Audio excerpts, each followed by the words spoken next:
You're listening to the Braver Angels podcast, a new way of talking politics. I'm your host, John Wood Jr.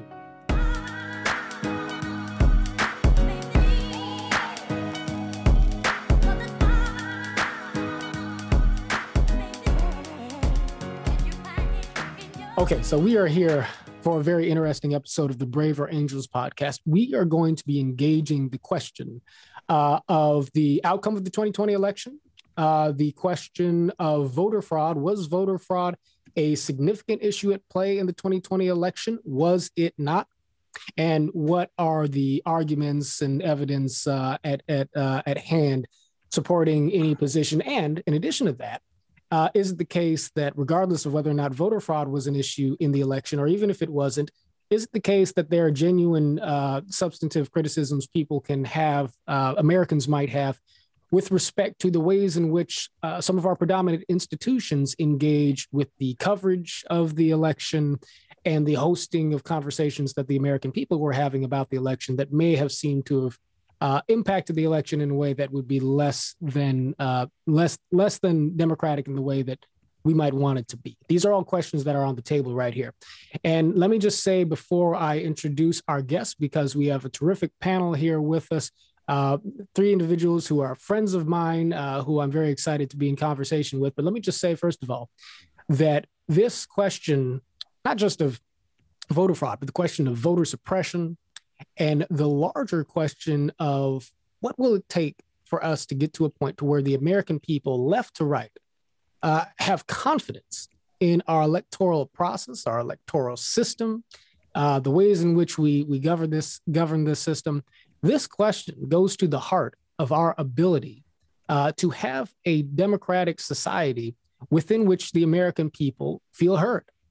It doesn't mean that every question, that every claim with respect to the integrity or lack thereof of our electoral process is equally accurate.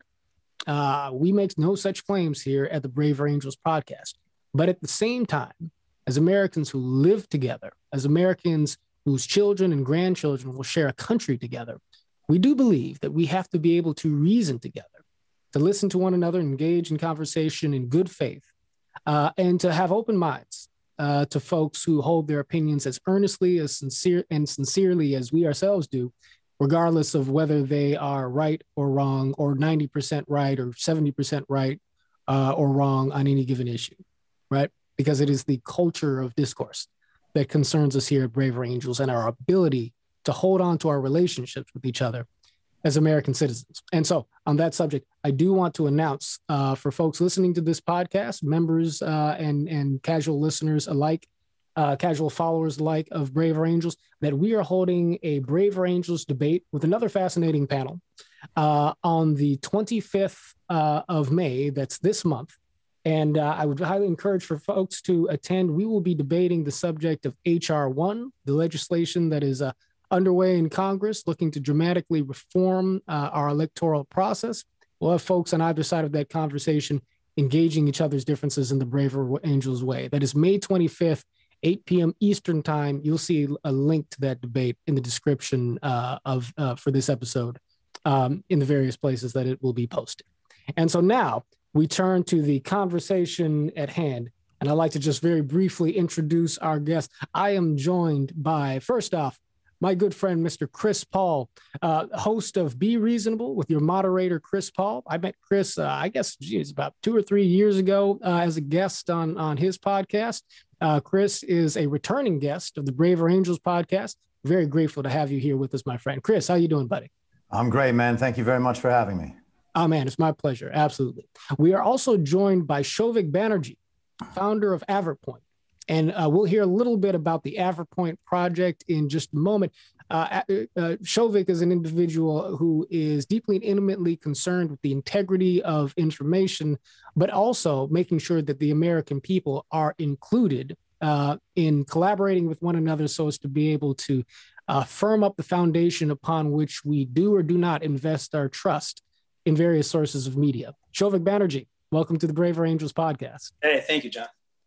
Absolutely. And I should also mention that Shovik was a part of our previous Braver Angels debate on voter fraud, voter suppression, and the electoral system in America. Last, certainly not least, my old friend. I don't know if we've been, old friend. We've known each other for a little bit, but you feel like a much older friend. We feel like older friends than maybe the calendar would suggest. Will Reilly, but one way or another, I consider this man my brother, somebody I dearly admire and respect. Will Reilly, author of Taboo, host of the Cut the Bull podcast. And I had to look at my notes just because I didn't realize he had a podcast until about 5 seconds ago. Brilliant individual who masters data and information and takes the integrity of information seriously as few people do. Will Reilly, welcome to the Brave Angels podcast. Glad to be here. Cool. All right, gentlemen. Now that I've built you all up, let's go ahead and tear each other down. No, I'm just kidding. But I do want to demonstrate for folks that we can engage, even the most difficult of conversations in a way that strengthens our ability to reason together while still cohering in our ability to communicate and relate. So let's see if we can do that. What I'd like to do is go to each of you one at a time and just ask each of you to give something of an opening summation in terms of your beliefs with respect to what happened in the 2020 election, right? And so without any further ado, I'd like to start with you, Chris Paul. Chris, would you be willing to give us an overview in terms of, from your point of view, Absolutely, what you believe happened in election 2020? Sure. I don't know if anyone else here was a Donald Trump voter. I was. On November 3rd, as many people were, I was watching the election. Eventually at 1 or 2, and this is on the West Coast, I went to sleep and was like, I guess I'll just be up early and figuring out what happened. And I got up early and I saw that these massive dumps of votes went into the system, and all of a sudden a massive win for Donald Trump in almost all of the swing states. I think maybe they had Joe Biden up in Arizona and maybe Nevada at that point. But Donald Trump had substantial leads in Wisconsin, Michigan, Pennsylvania, Georgia.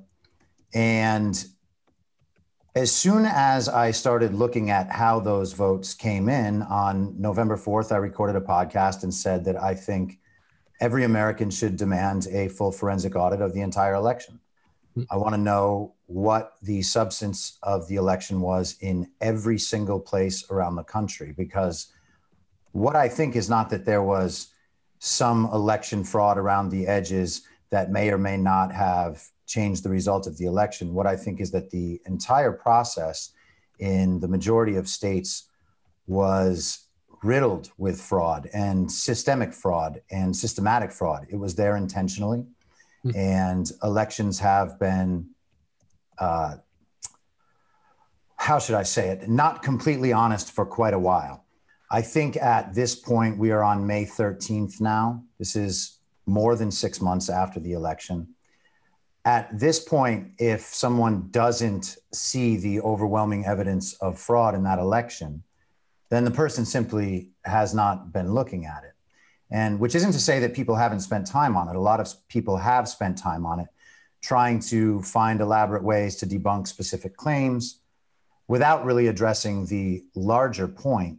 And I don't think that it's productive at this point to be going down and saying, well, is this fraud? What's the other argument? Is this fraud? What's the other argument? There's plenty of places that you can look for actual evidence of election fraud.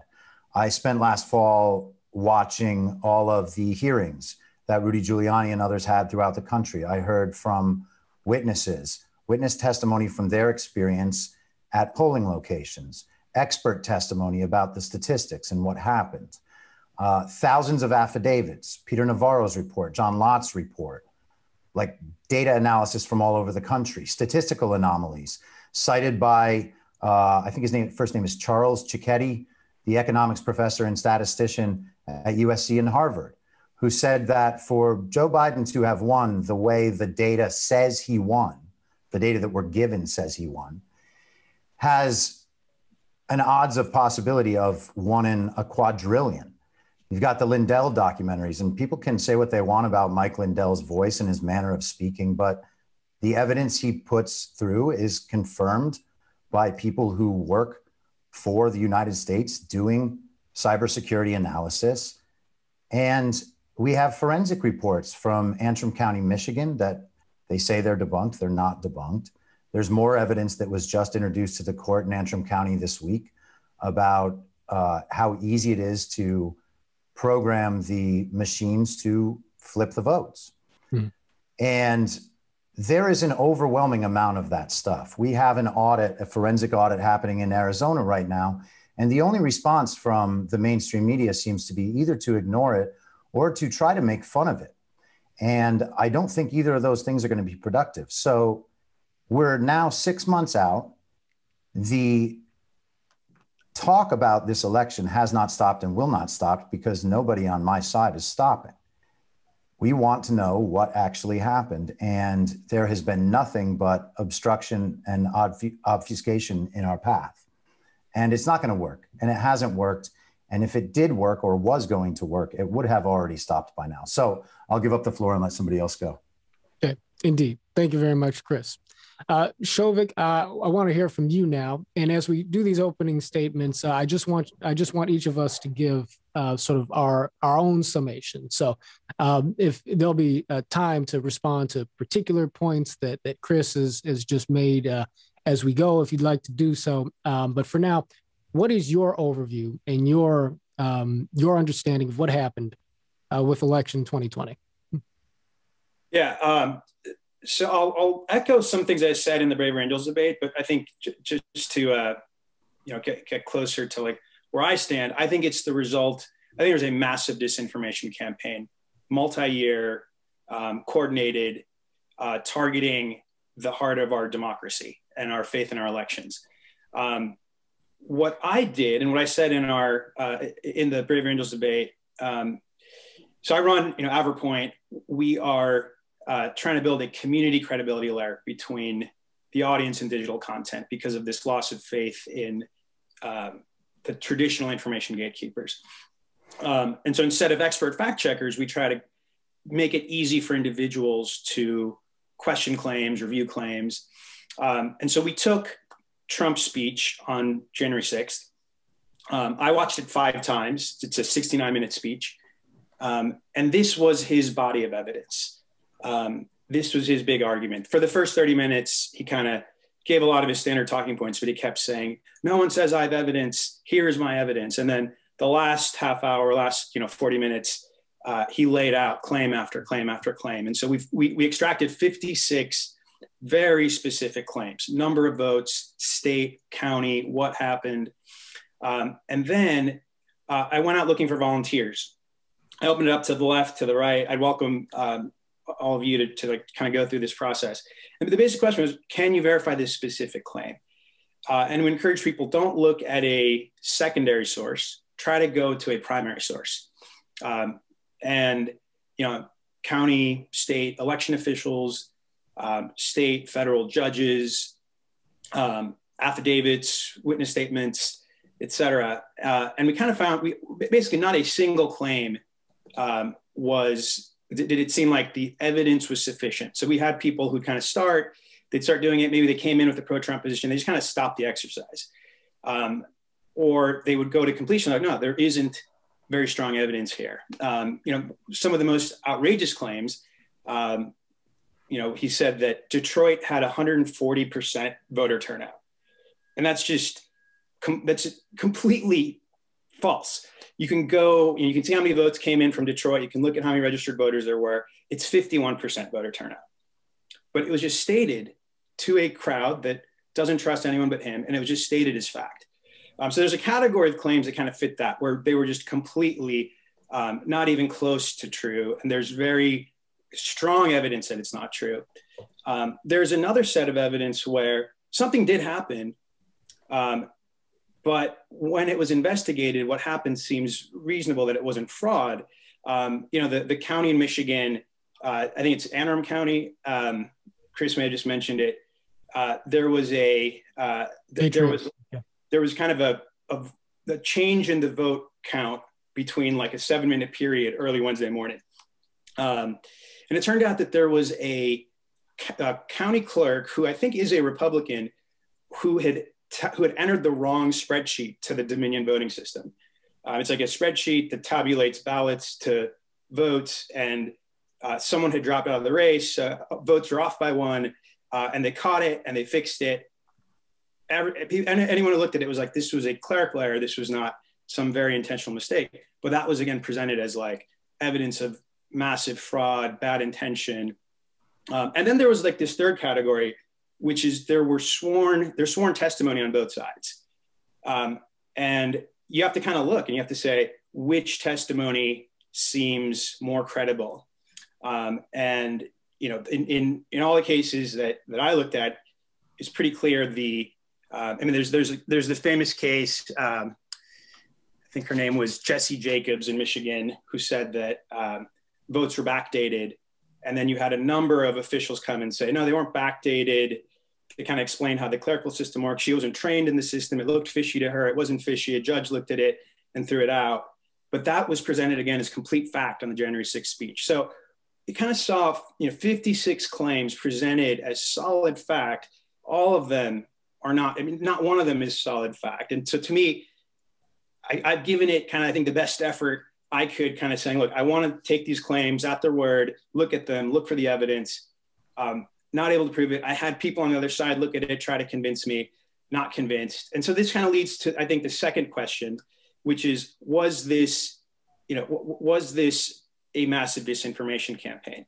And you have a lot of Republicans who don't believe Trump's claims. You have efforts to delay the mail, which is why that late night thing happened that Chris mentioned.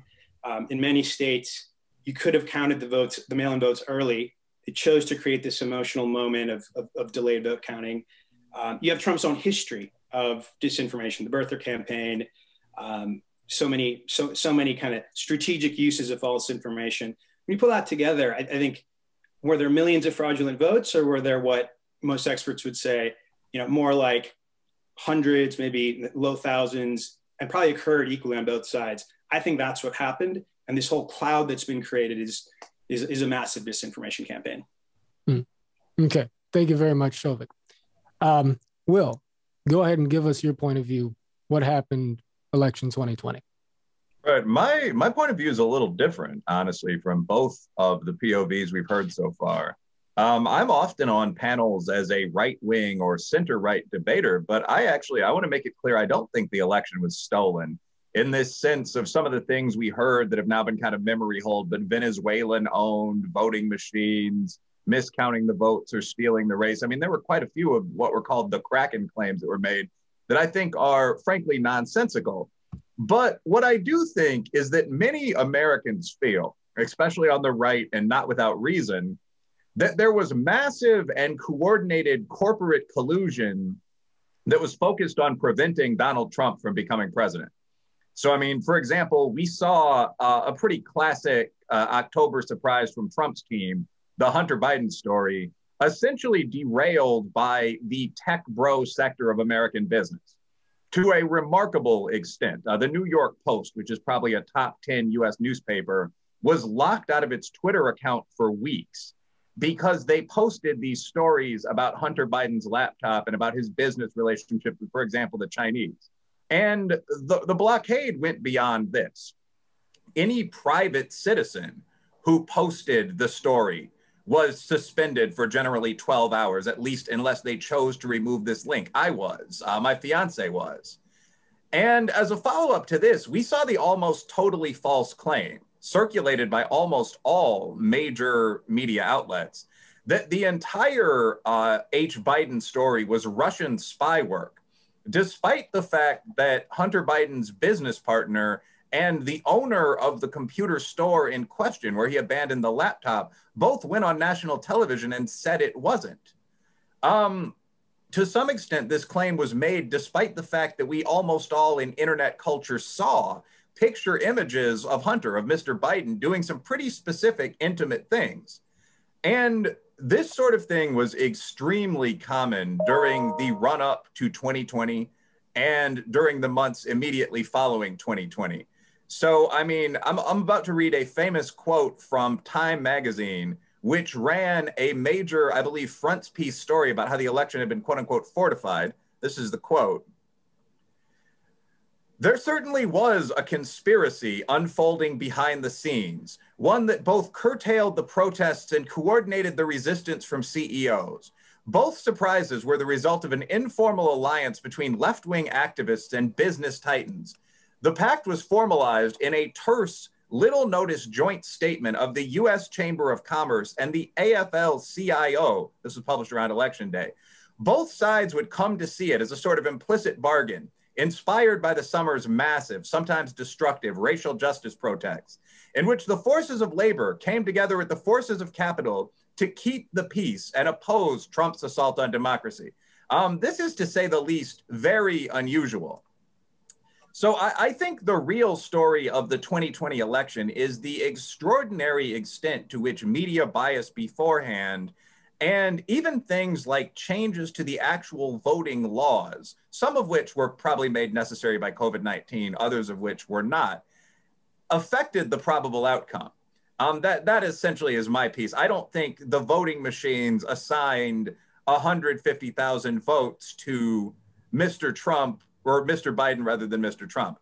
However, I do think that an almost entirely negative wave of coverage of Mr. Trump that began roughly 6 months before the 2020 election obviously had its impact, made its impact felt. I will also note, as a political scientist, I don't think we have a comprehensive idea of how much voter fraud there is in some. And the simple, almost glib reason for this is that in a good number of states, you don't need an ID to vote.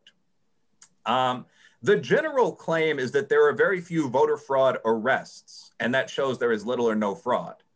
But an analogy I use in my cybersecurity class here at Kentucky State is that there are also almost no arrests for, say, online piracy.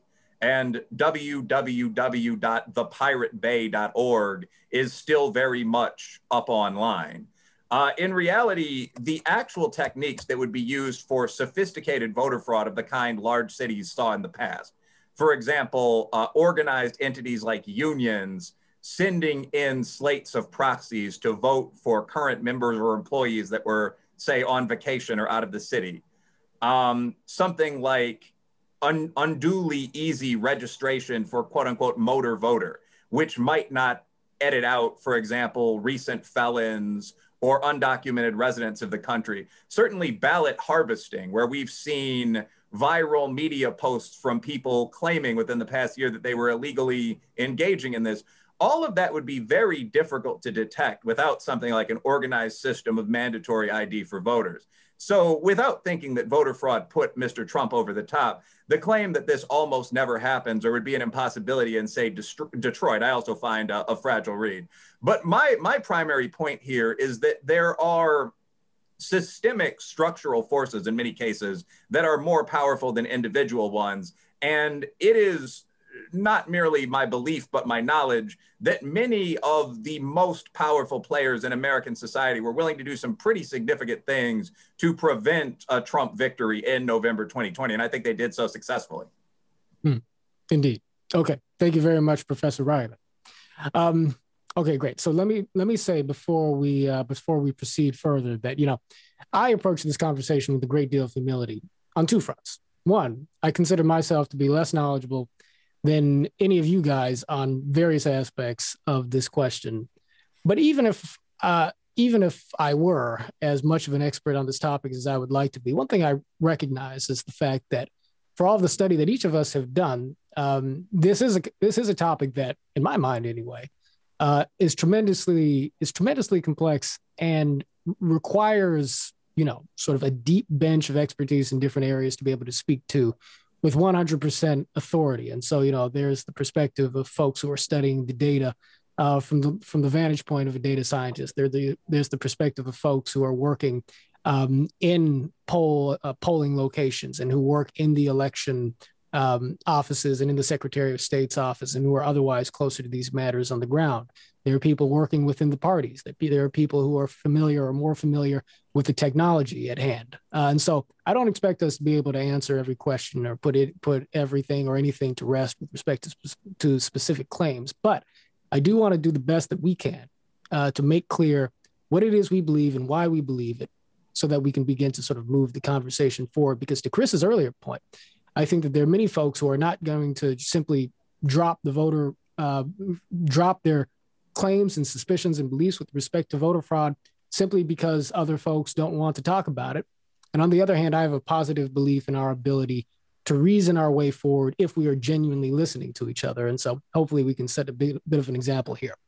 Also on the subject of the technology platforms, the tech bros, as Will said, and media coverage of the election.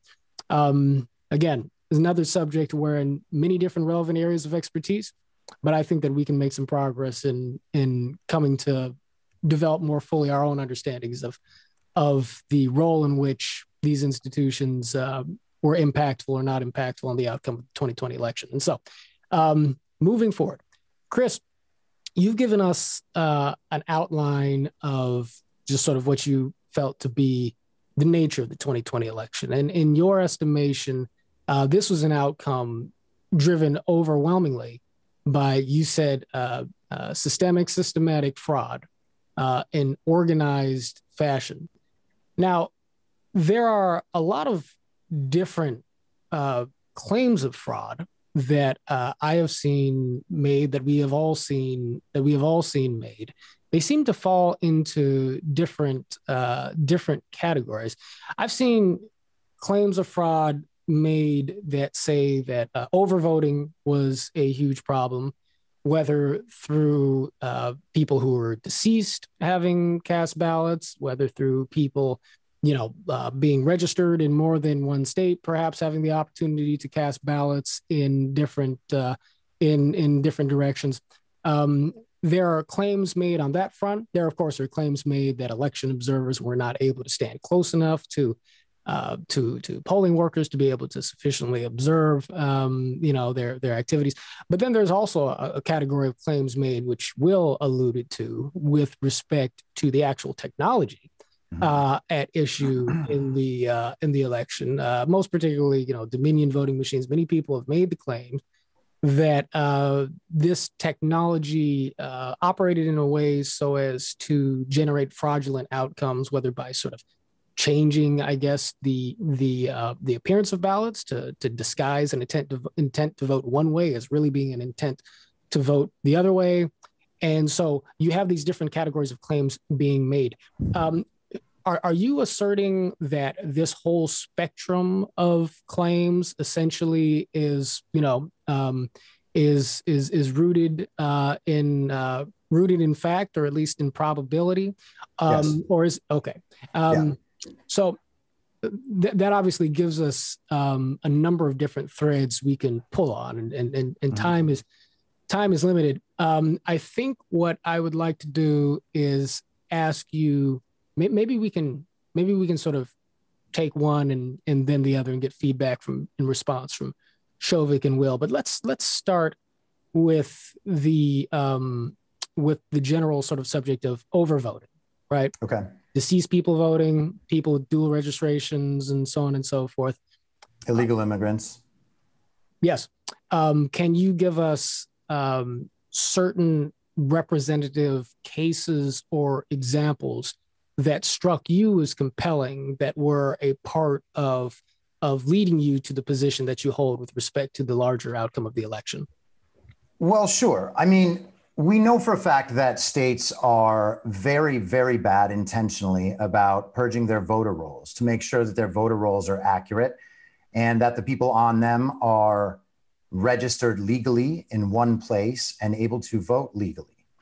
That doesn't happen. I was in California when the election happened, and California has somewhere between 1 million and 5 million extra names on its voter registry.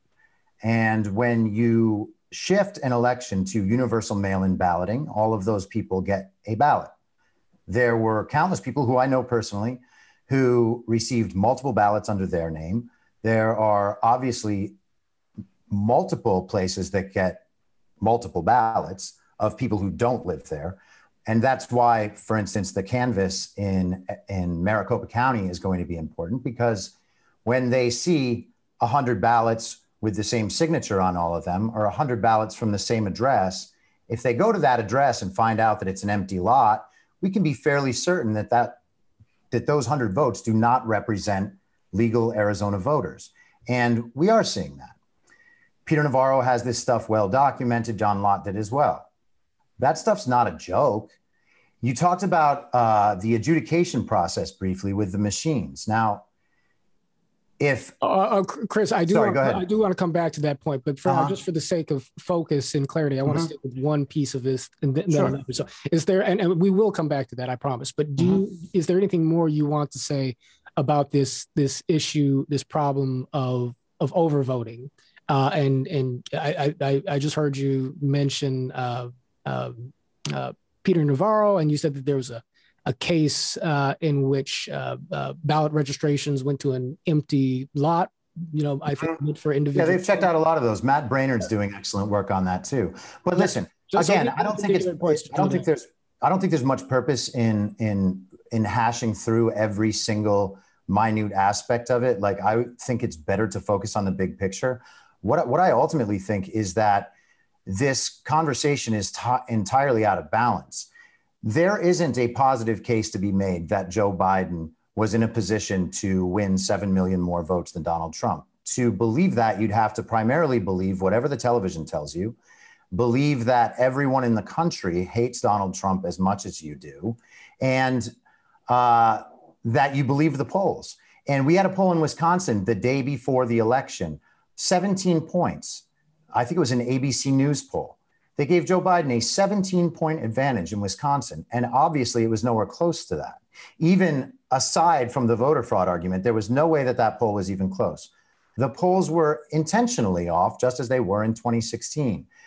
But they gave people the idea that Joe Biden, a man who attracted literally 0 people at a joint event with Kamala Harris in Arizona, they attracted 0 people to their event.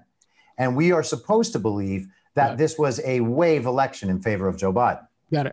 Understood, Chris. I want to pin us down. And I heard what you just said a second ago about there not necessarily being much value in drilling down on the specific claims. But sure. I do want to do that a little bit, though. And I guess I would, look, my feeling is simply that the specific claims matter because I think it's the specific claims that amount to the general certainty or an impression, right? So if we were in a court of law, obviously, and there's a specific charge filed, we'd have to go down and we won't do that exhaustively here because we literally don't have time. And, so I don't have the expectation that, we would be able to do that kind of approach total justice. But I do want to do enough of it, again, to sort of set an example for folks to show that, we can rigorously kind of have these conversations in a way that's constructive, right? So, Shovik, I'd like to invite you to respond to anything specific that Chris has said, but also to if you have a general point of view on this question of overvoting, it being perceived as having been, fraudulent in a way that could have materially impacted the outcome of the election. I'd love for you to register your point of view on this. Yeah, sure. Well, I mean, the claims about what you're calling, extra voting, it's immigrants, illegal immigrants, or just non-citizens, legal or illegal, felons, underage voters, out-of-state voters, and these. There's probably a few other categories, or just non-registered voters, double voters.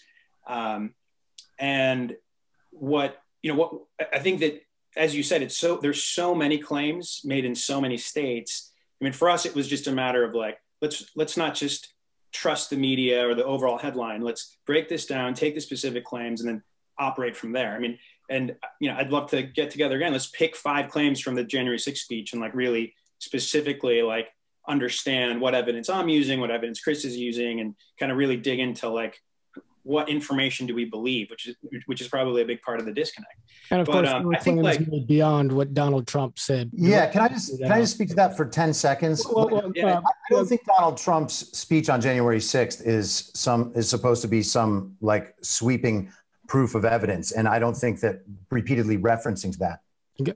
Yeah, well, I think it is. Shovik is. Let me interject. Shovik is certainly free to reference the Donald Trump. Oh, absolutely. But I do take your point, Chris, because I think what you're saying, Chris, is that you're not just taking Trump's word for it. I don't think anyone here would call Donald Trump an accurate speaker. Okay, understood. Okay, thank you for that. I think Shovik, please proceed. No, I don't think I can like release the argument from Trump in that way, because he's the leader of the argument. He had a lot of people kind of working for him, supporting him, that culminated in this speech that was kind of his final argument. And it was an argument to get Mike Pence to not accept the certification. Yeah, that's totally fine, Shovik. Yeah, totally fine. Right. So I think like if we release Trump from his own arguments, it just gets too fuzzy. There's too many different things going on. And then, you know, in that fuzzy, that's kind of like the lack of objective truth, fuzzy space that I think leads to the type of problems that AverPoint's trying to fight, which is like, we need an objective reality, a common reality. So if we try to take some of the aggregate efforts, I think one of the really recent ones in Nevada, the Secretary of State, Republican Secretary of State, looked at an alleged 122,000 charges of voter fraud. This is from the GOP, her party. She was given briefcases. First thing, and she devoted her office several man hours trying to figure this out. It quickly whittled down from 122,000 to 4,000 specific claims, from which the vast, vast majority, they were college students, military overseas, people who moved. There were like handful, I think like single digits, double digits, cases of potential double vote that were referred to law enforcement. I think that's a pretty good example of how you're getting from 122,000 to like single digits, low double digits. And the orders of magnitude go from, you know, multiply that times 50 states, or, you know, whatever the proportionate number is from Nevada to the country. You see recounts in Georgia, 3 recounts. They couldn't find, you know, the numbers that were being cited, thousands of illegal votes. You saw recounts just throughout the country. You're not seeing anything happen. Now, Chris is saying the Arizona recount, I think there's a lot of reasons to suspect it. It's kind of the first recount that doesn't seem bipartisan, doesn't have kind of the witnesses, and kind of all the other recounts have been rejected. And I think a lot of us are like, how many of the previous recounts have to have found no fraud to have any legitimacy with the Stop the Steal movement? It seems like unless the recount gets to the argument they want, they're not considered legitimate. And so that's why I'm like, well, if you're getting from 122,000 to single digits, double digits, like there's clearly an inflation of the voter fraud charge. I'll just stop there. That's kind of how I see the orders of magnitude. Understood. Chris, I'm going to give you a chance to respond to any and everything that's been said here, but I do want to move to Will.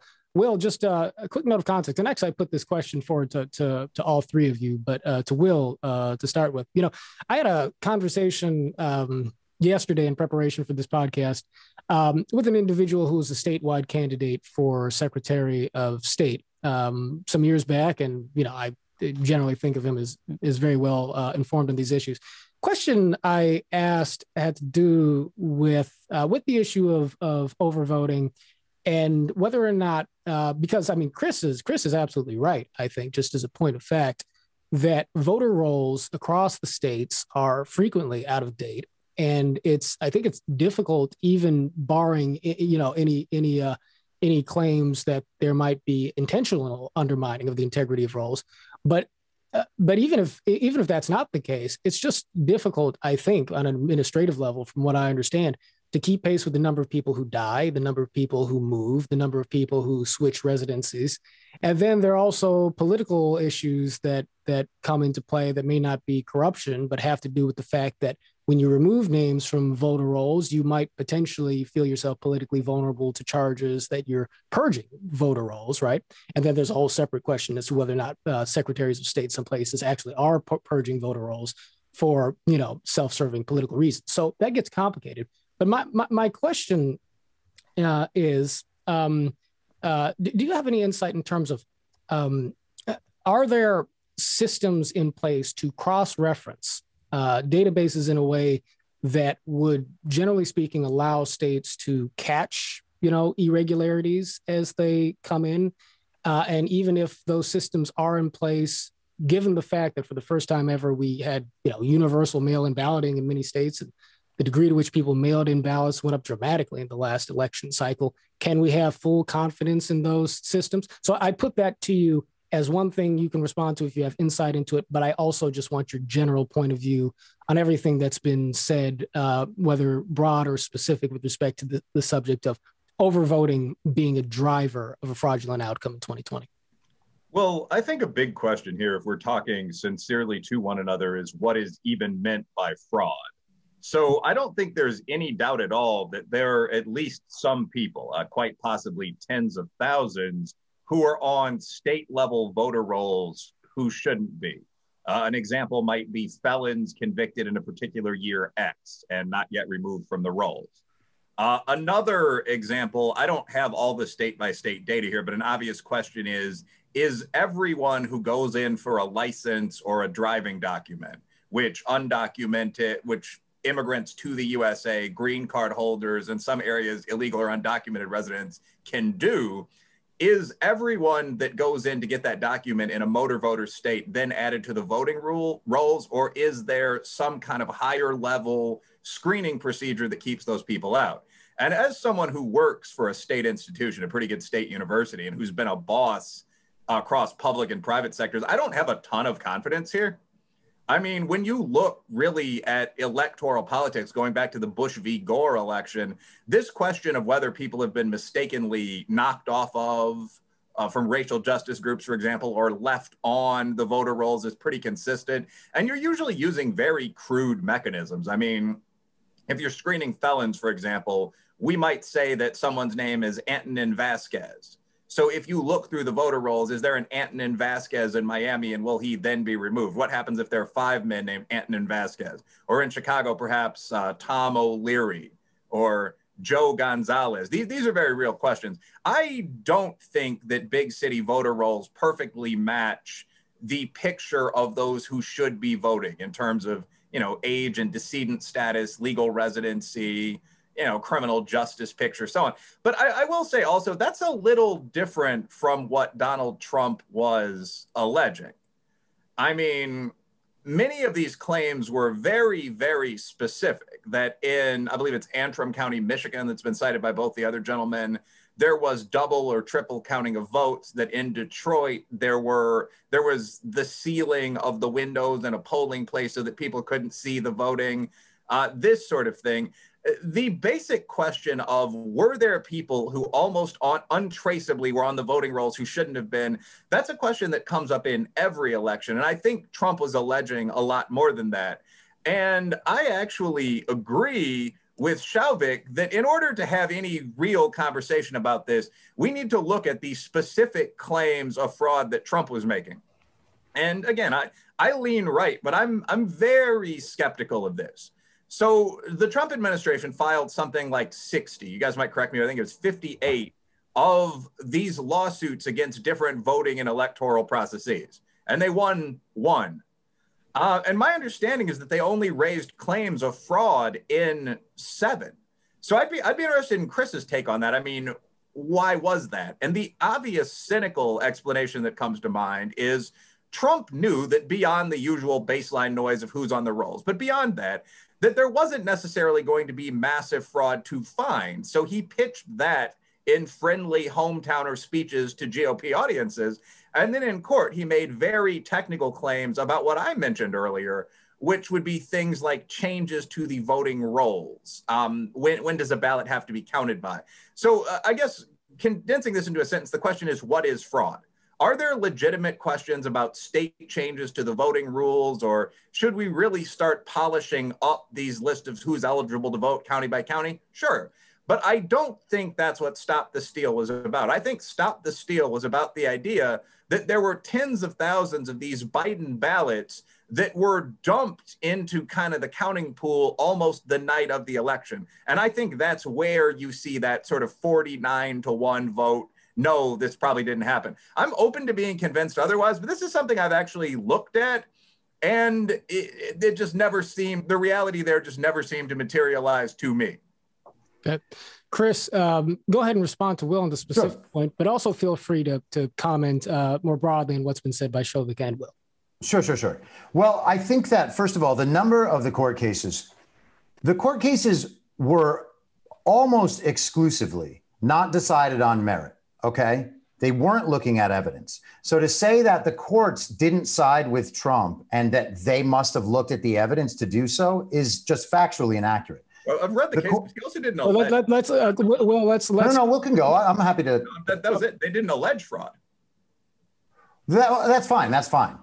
There are places that they did allege fraud, and it's not just, and like you were saying, the definition of fraud has to be defined. We use it as kind of an umbrella term for all these different things. A lot of the allegations were based on the fact that secretaries of state in, for instance, Pennsylvania and Georgia had made changes to the actual method of voting and to the actual methods of counting and whatnot. And these changes were made outside of state legislature approval. And that by itself is unconstitutional. In Georgia, for instance, there are over 400,000 ballots right now that do not have chain of custody. In Arizona, they just found out that the databases that they're about to study in the forensic audit were actually wiped clean 10 days before they were delivered.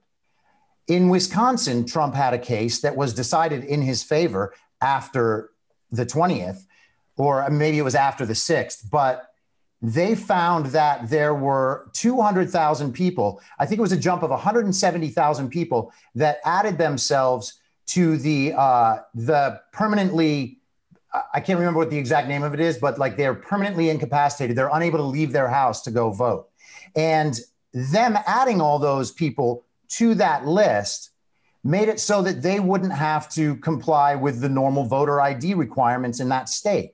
All 200,000 of those ballots were deemed unlawful, but this is after the fact. So they decide that's moot and we don't have to worry about that. That sort of thing happened all over the country. Okay. So this wasn't like people were actually presenting the full case and the full case was getting denied. Courts specifically did not take these cases. You know, Texas had the case that they took to the Supreme Court with, I think, 19 states on board. And the Supreme Court just decided that there was no standing. That is another thing that seems on its face crazy.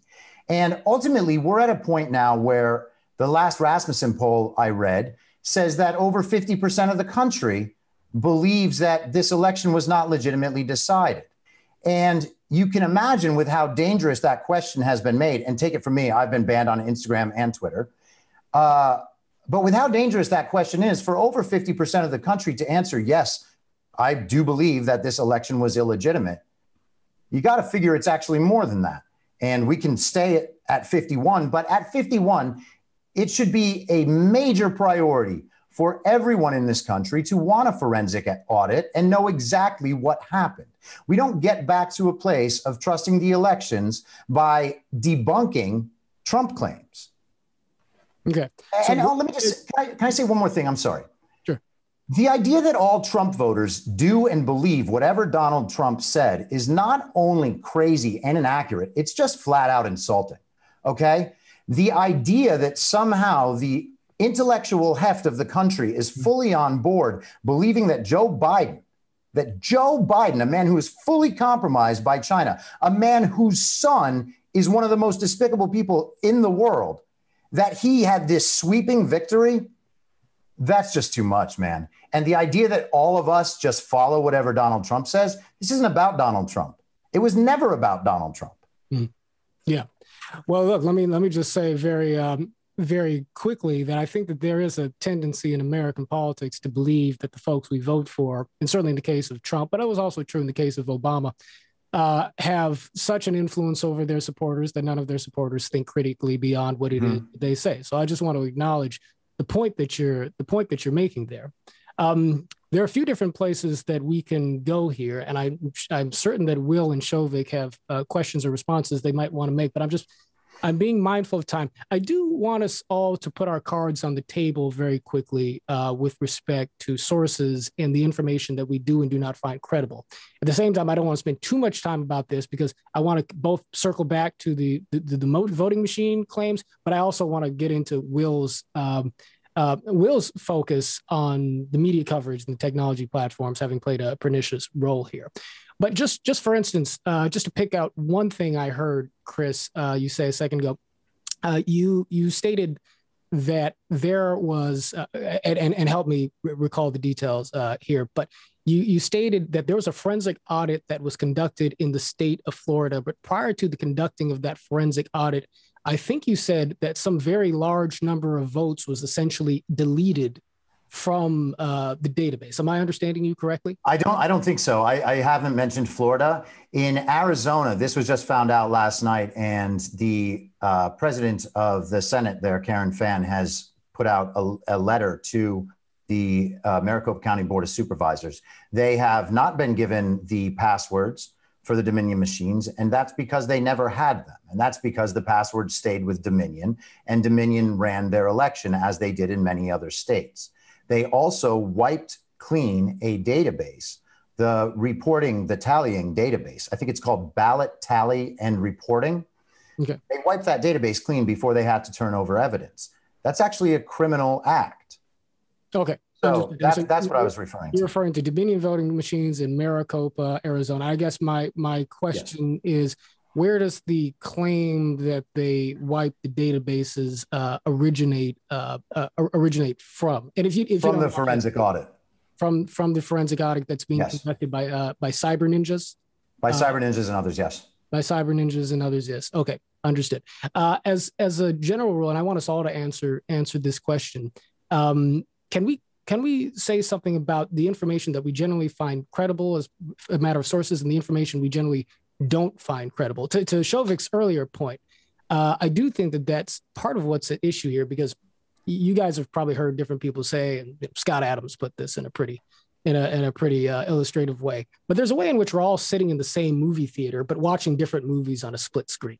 And I do suspect that that's a major part of what happens here. So the credibility of information becomes important. Chris, do you have, and we'll go around the table really quick, but Chris, do you have a general sort of philosophy of consumption when it comes to information media? Yeah, I mean, I think that we are in something of an information war and that the information stream has been entirely polluted.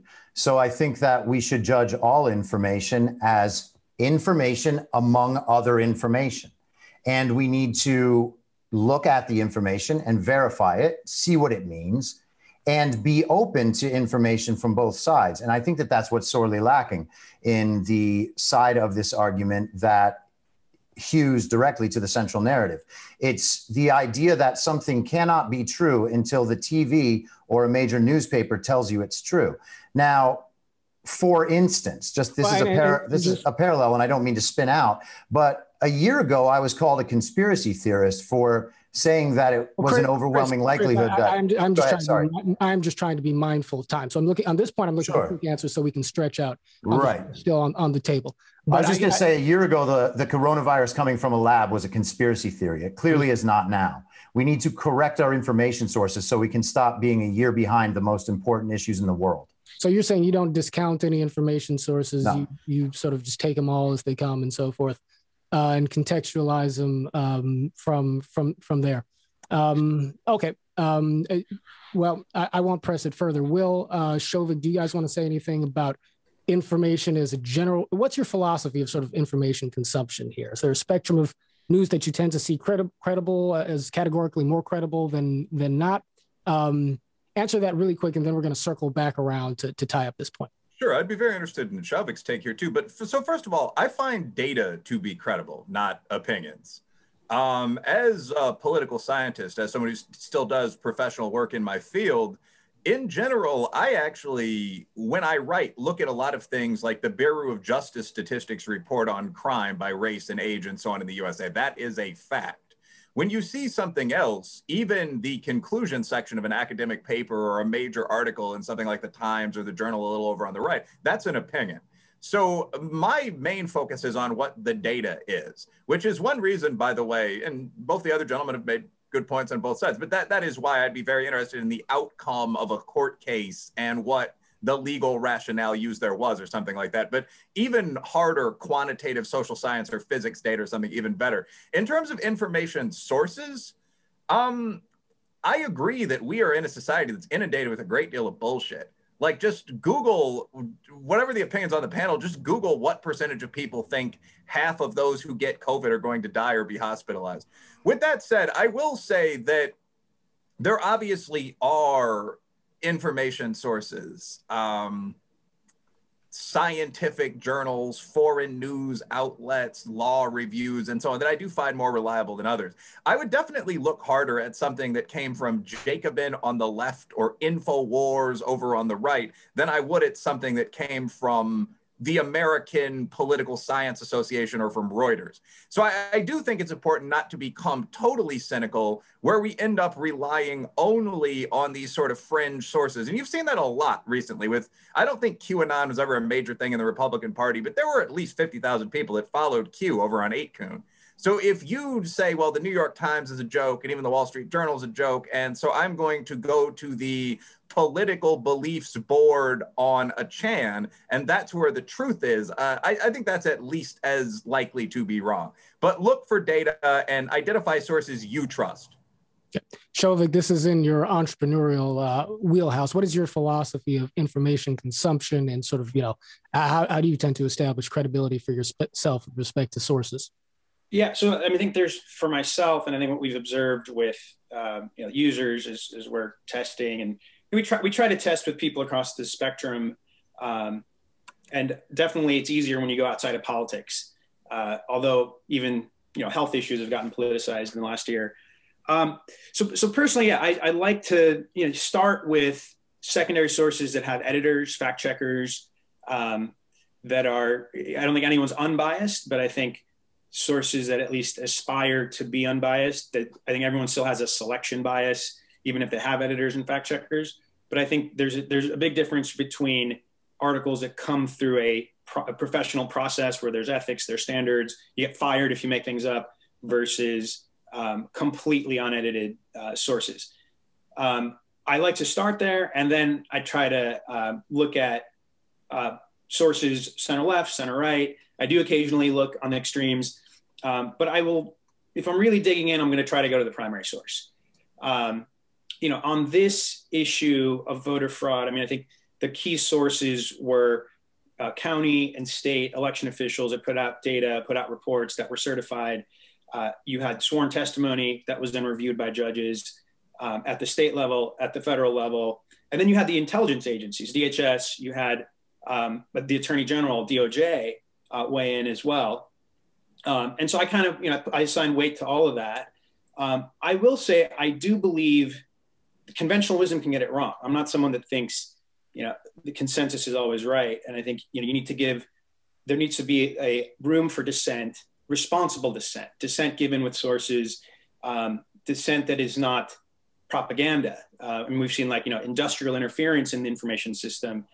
Best example is probably the tobacco industry, and how they kind of polluted and confused people on clear science on smoking and cancer. And that type of PR, strategy is very hard to correct against. So, for that, I think the key there is to, in AverPoint, we try to get people to do is we call it participatory credibility. Mm-hmm. We encourage you to question claims. Questioning is good. And QAnon was referenced. I think it's a lot higher than 50,000, by the way. But there's a phrase in QAnon, which is do the research. That in and of itself is not a bad thing. That is encouraging people to be curious. The problem is the research was planted around the internet, and fake documents kind of were designed to convince people of something.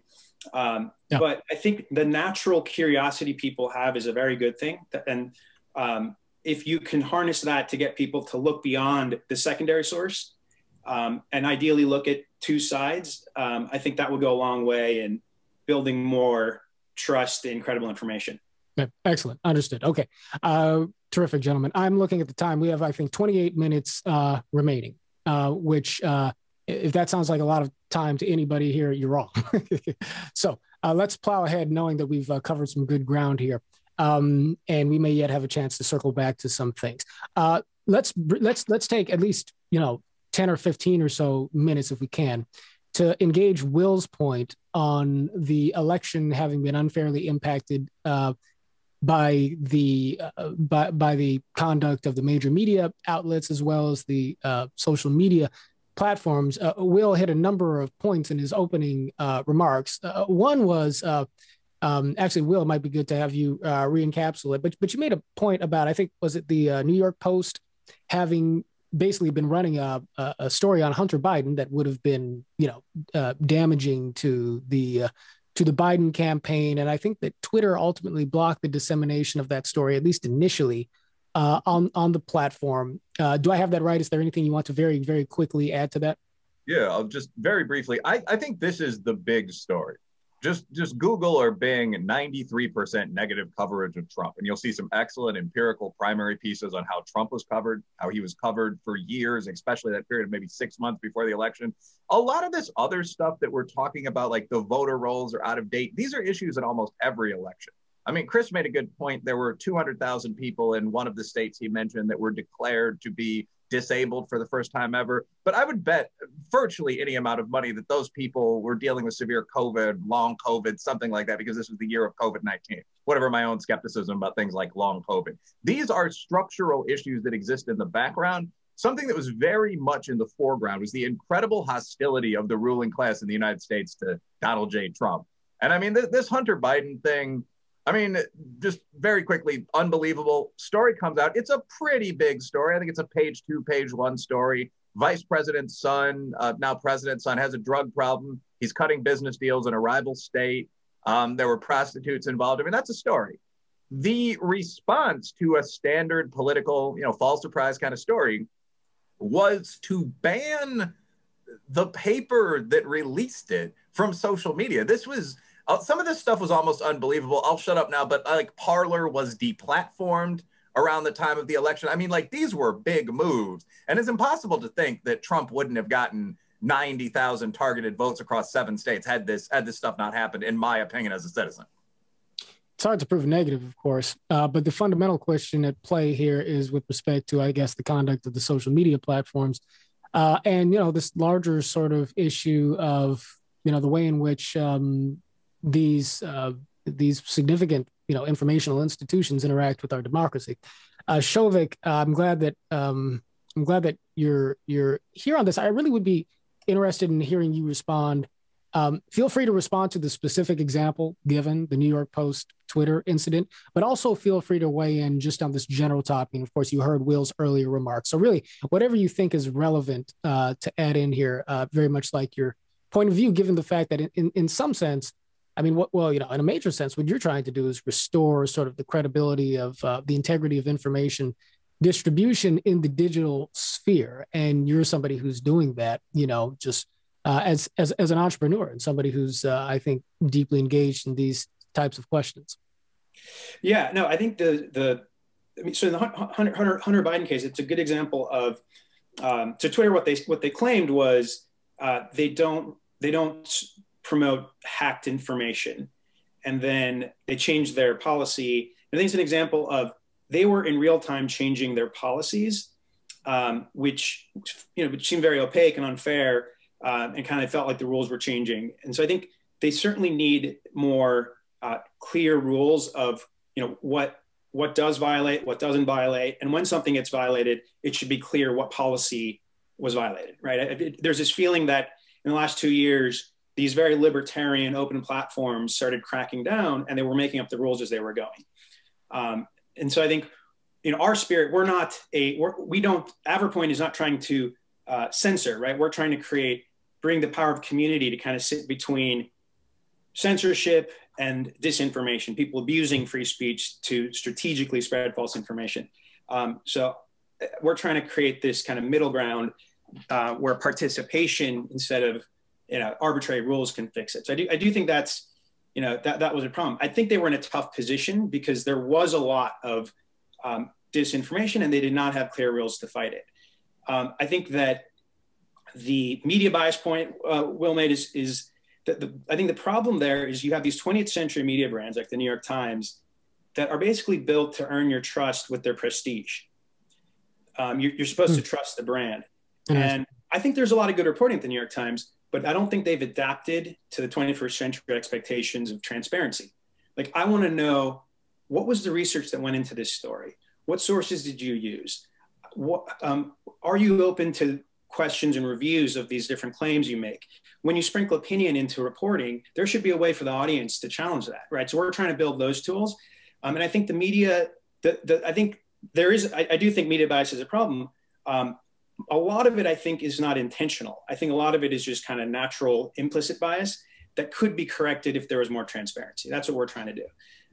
The broader question of social media, I do think on the right, there's a narrow view that they are being unfairly targeted. I think in some ways they are. I think in many ways, social media has actually enabled the modern kind of Trump movement. And I think without social media, Trump would not exist. I mean, he had 88 million followers on Twitter, 30 million on Facebook. The top two sources on social media are Fox and Breitbart. If you look at right-wing, and incredibly high engagement, it should high engagement, because you can have a lot of followers but not have high engagement. Definitely not the case with Trump. Yeah, right. And so certainly, like, there's a lot that these platforms that were initially very libertarian, then they became basically friends of disinformation with all these ad engagement tools. Now they're cracking down. They've been through these kind of three phases. There's many ways where I think they've helped populist movements around the world on the left and the right. So I don't think it's this narrow, like, conservatives are being targeted. I think they've been, I think most of the takedowns probably certainly weight towards conservatives. Most of the engagement has helped the modern kind of populist Trump movement. So I think that I mean, I've been speaking for a while, but there's two other points I want to make if there's time later about how to think about censorship in a fair way. And then also how to balance censorship and disinformation, which I think are both equal threats to free expression, free thought, some of the core American values. Maybe we can tack that on the end of this piece here. But Chris, I want to turn to you. Chris, beyond the claims that you're making, how do you assess basically just the subject area that Will started us off on with respect to, barring everything else, just sort of the interaction of the social media platforms as well as the major media outlets in terms of kind of biasing the electorate potentially, or otherwise sort of constituting themselves in ways that may not have seemed to have had a sort of an equitable impact on America's political impressions during the election? Well, I think whenever you start talking about trying to handle censorship in a fair way, we have already lost the plot. We're talking about a ministry of truth at this point that hands down to the social media companies what people are and are not allowed to say. Imagine what the public would believe if we hadn't endured this level of censorship for this long. And you can see what stuff gets censored: COVID, masks, BLM, the election, all of this censored if you disagree. I was banned for just saying normal, provable things about these things. And we're also now relying on a media and a DOJ and intelligence agencies and all of these different institutions, the entertainment industry, corporations, the public health sector, all of these universities, all of them depend on the Chinese Communist Party for funding, and they all hate Donald Trump. They've also all been absolutely wrong about the most important issues of the last 5 years. Russian interference in 2016, wrong. The results of the election not being fair in 2016, wrong. Michael Flynn, wrong. Robert Mueller, wrong. 2 separate impeachments, totally wrong, and both about things that Democrats themselves were involved in creating. So to think that any of those sources are operating in good faith, and the idea that all of them are operating together to censor people and that they're censoring them because they're wrong and dangerous, that's about as dystopian as it gets. Understood. Okay. Will, is there anything you want to add to this conversation? Then I want to give Shovik just a brief moment to make his point with respect to what a responsible way of, I guess, managing sort of information dissemination and social media platforms might be. But Will, do you want to go ahead and center us really quick? Just as a quick comment here, I do agree with Shovik that social media has enabled the global mobilization of some interesting, edgy movements.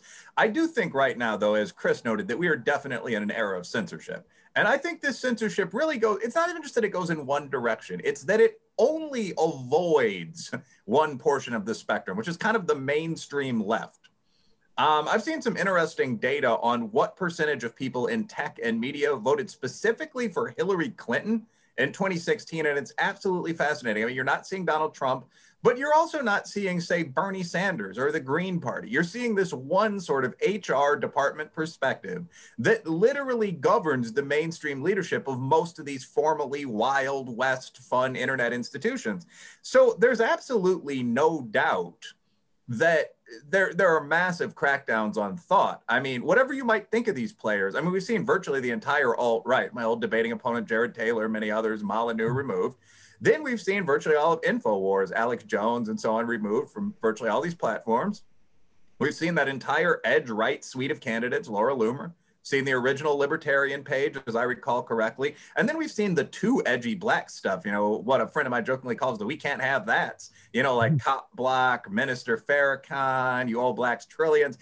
A lot of the people, especially on the black side, Milo Yiannopoulos, that were fun to argue with on the internet, whether you liked them or not. These sort of noisy trolls, a tenth of the net, all that's gone. So I think that I actually am an opponent of this. I think that removing whatever percentage that might be of the internet space and that huge chunk of internet culture is not a move I would have ever expected as a guy on, you know, the World Wide Web at the time in the 90s or the 00s. It's deeply surprising to see. And I think that the real end game goal here, the real point, is sort of removing all these independent voices that set up their businesses using social media, from Tim Weiss to Tim Pool to Ben Shapiro, so that most of the content that you're suggested, YouTube is almost at this point already, is mainstream corporate media. And I don't think anybody wants that. And I think given the nonsense the mainstream corporate media is putting out right now, it's an almost dystopian future for the net, for that entire community. But that is where I think a lot of people in VP or higher positions in tech would like to go. And I am sure that CNN, MSNBC, and so on would gladly endorse them doing so by talking about combating disinformation. One very last comment. Disinformation seems to flow from the mainstream center-left media as much as it does from anyone else. I've been reading these recent reports from the Skeptic Research Center, heterodox but very well respected, looking at things like people's perceptions of police shootings. The average leftist, just a regular citizen that describes him or herself as very liberal, within that pool, 35% of people think the average number of unarmed black people killed by the cops every year is 1,000. Another 15% think it's 10,000. 7% think it's more than that. So I don't necessarily think you're going to get more disinformation from Tim Pool or the Daily Wire or from Cop Block on the left than you are from the people that are feeding you that statistic. Okay. Well, there's a lot on the table there. But Shovik, I know that you have a point that you want to make in terms of how we can responsibly sort of engage this sphere of concern. If you want to quickly respond to any particular points that Will made, that's totally fine. Keeping in mind, we're seeking to be mindful of the time here. But go ahead and give us some perspective in terms of. Yeah, no, I mean, I think a lot of points have been made that I want to respond to. Yeah, please. From both the speakers. So let me make 2 points. One is when I say how to fairly think about censorship, I don't think the only source of restricting information or restricting thought is social media. I think there's an enormous threat there. They have a lot of power. People have argued, in academia, there's kind of an orthodoxy around identity.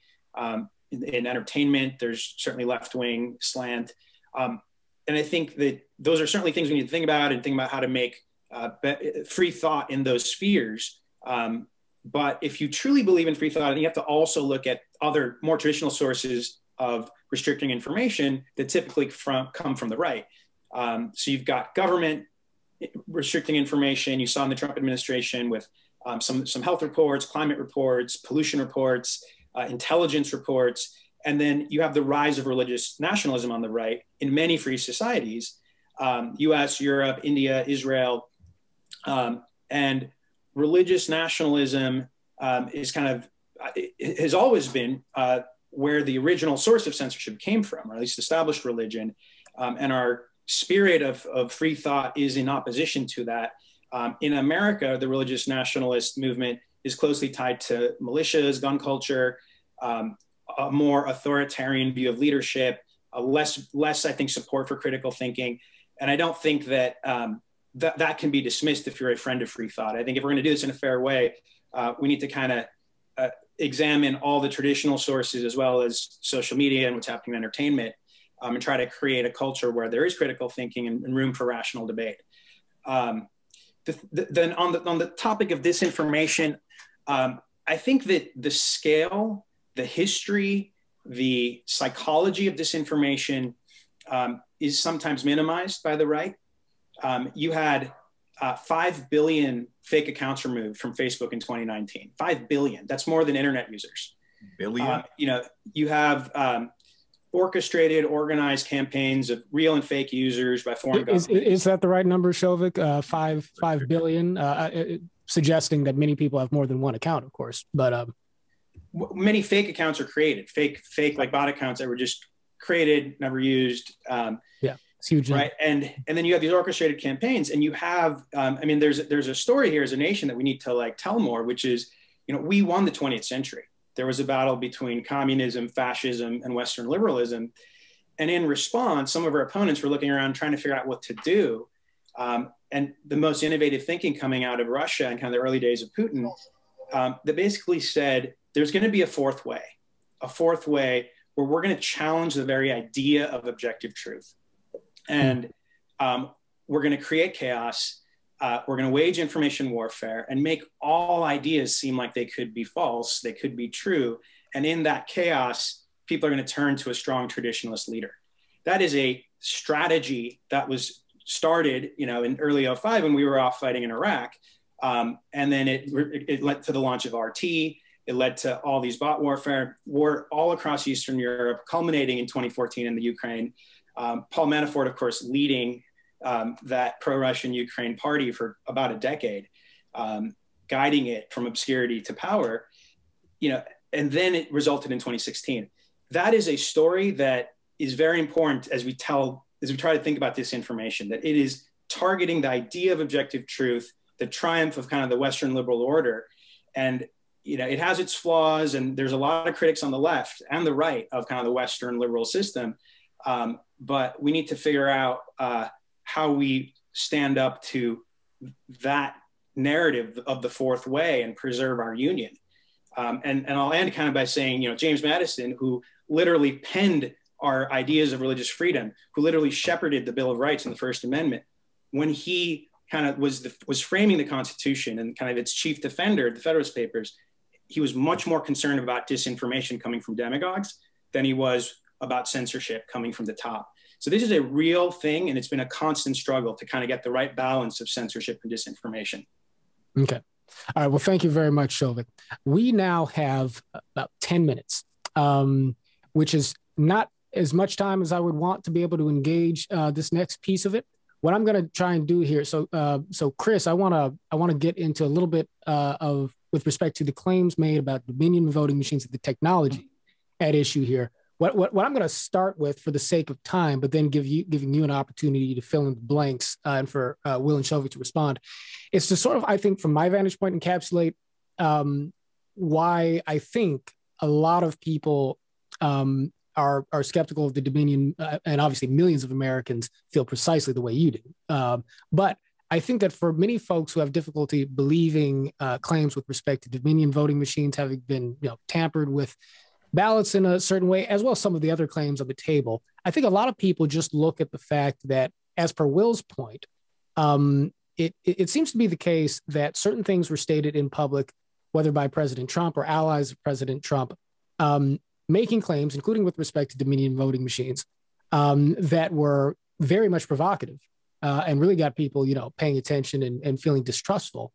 While at the same time, it is at least my understanding, the understanding of many people, that the cases that were actually brought in court focused on much narrower issues and perhaps, you would suspect legally more plausible issues, including, double voting and problems with the voter rolls, but nevertheless didn't seem to carry with them the ultimate sort of potential to likely overturn the end result of the vote.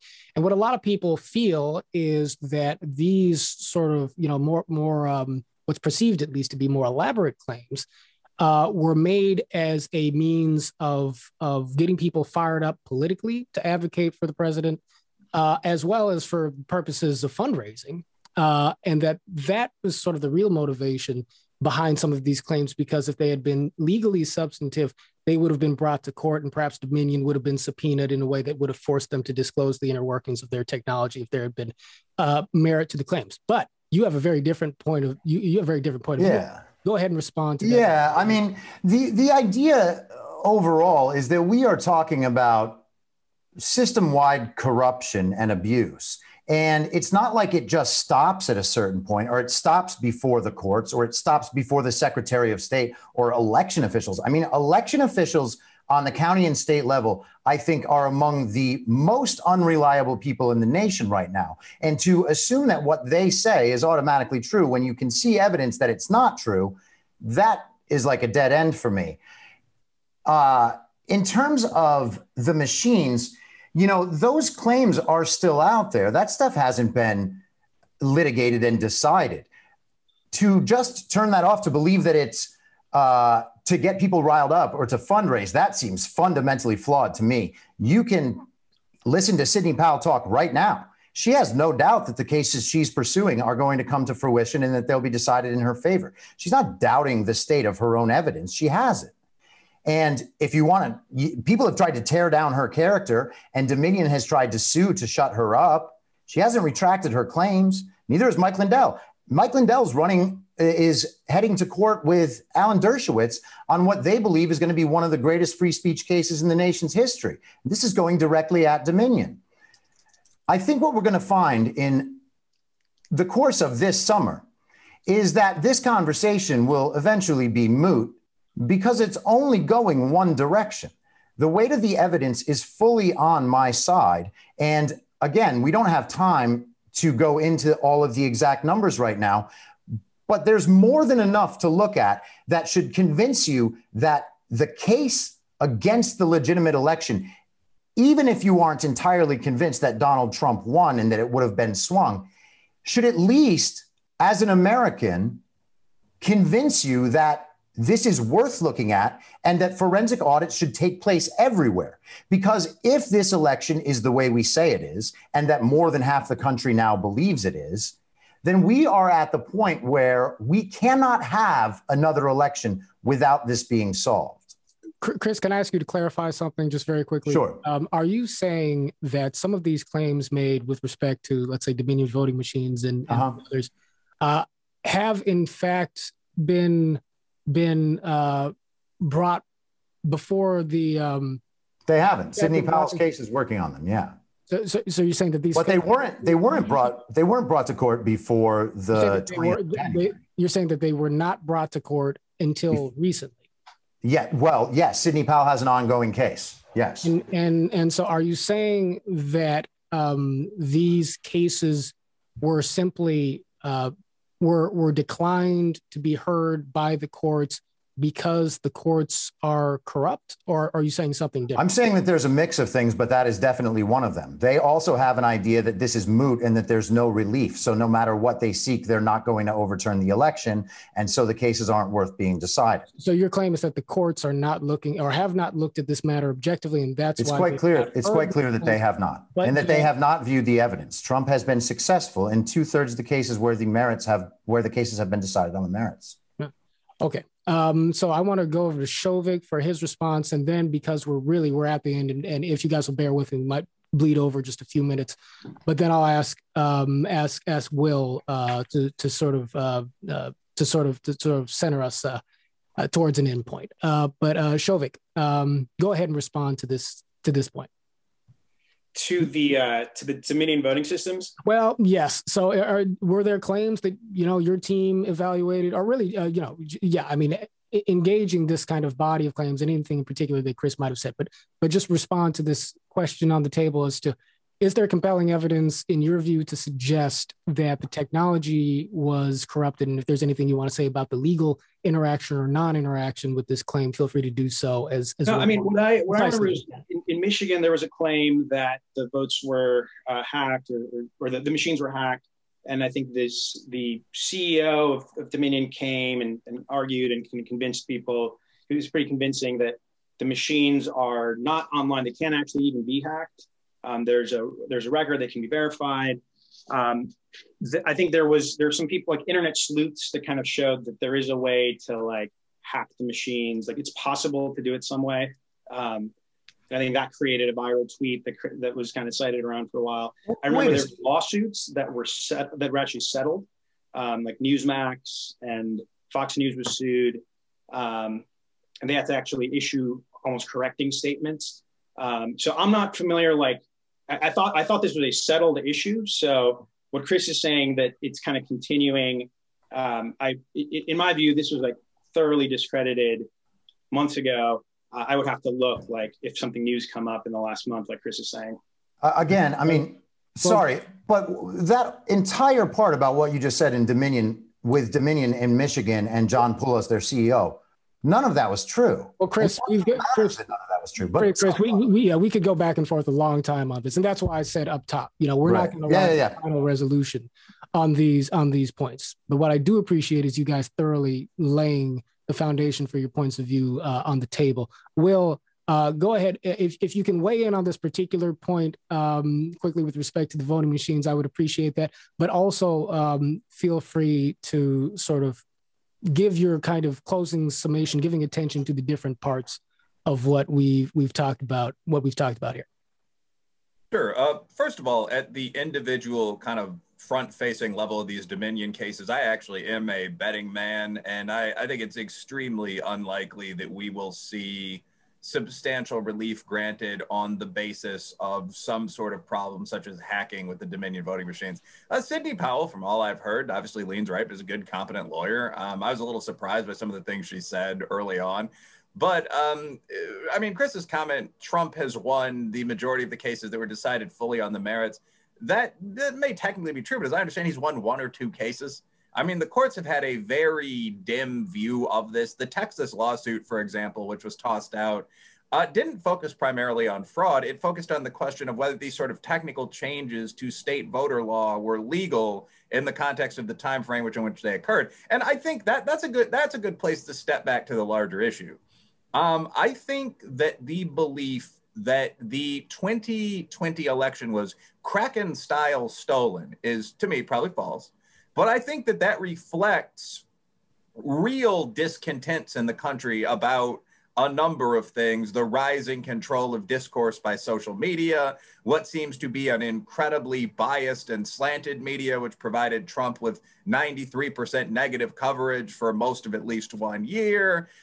Some deeper questions about the restrictions in freedom, including changes to the traditional election laws that occurred under COVID-19. So I think we need to have a real conversation about those things. And I think that may lead to some changes to election law, or even to the law regulating corporate interference with processes like this, or the distinction between a platform and a publisher. But no, I don't think we're going to find that the Russians hacked the Dominion voting machines or something like that. I think people believe that because they don't yet know what to believe about the more complex, troubling, real picture that's out there. Okay, we will leave it there. But let me say this, and let me say this to the folks listening, because people are going to feel, and I already know, tremendously strongly about this issue and the fact that we're talking about it. And so many of us believe that our democracy is being held hostage by powerful forces opposite us politically and ideology, who are cynical and manipulative, and that our neighbors, our friends, and our families are aiding and abetting this hostage taking of our democratic process and, just broadly speaking, our political society. And I'm not here to resolve that issue in a 30-second postmortem. What I will say is that in varying lengths of time, I've known Shouvik Banerjee, I've known Chris Paul, and I've known Wilfred Reilly. These are all Americans. These are my friends. These are people who are doing the best that they can with their own biases, with their own prejudices, which we all have, with their own shortcomings, flaws, and failures, which I have as abundantly as anybody, to wrestle with issues that are of great importance to the future of our nation. And I believe, hoping to do so with some integrity. I choose to see that in my fellow Americans because that's what we should be trying to call out in each other. And, you know, for those folks who believe that this isn't a conversation that we should be having at all, I see you too. And I understand why that might be the case because the stakes are so high. And you can easily say that so much is to be lost when the product of a conversation goes the wrong way politically. And yet I think that we risk more when we refuse to have the conversation, when we refuse to talk to each other, and when we refuse to at least give ourselves the opportunity to reason our way forward, right? And so I can only put my own cards on the table in saying that I do believe that it is important to have these conversations because it is important for us to hear each other and to experience one another and ourselves being heard. Because if we are not heard, whatever it is we believe, we cannot feel like we truly have a full stake in democratic society. And without that, there can be no tomorrow for our republic, not over the long run, or so at least I suspect. So I thank each of you gentlemen for joining us. I imagine that this will not be the last time that folks at Braver Angels will get a chance to see your faces and hear your voices. In the meantime, for those of you who support the mission and work of Braver Angels, join us as a member. Log on at braverangels.org. And don't forget, like, share, and subscribe to the Braver Angels podcast. We are building a house united. Until next time.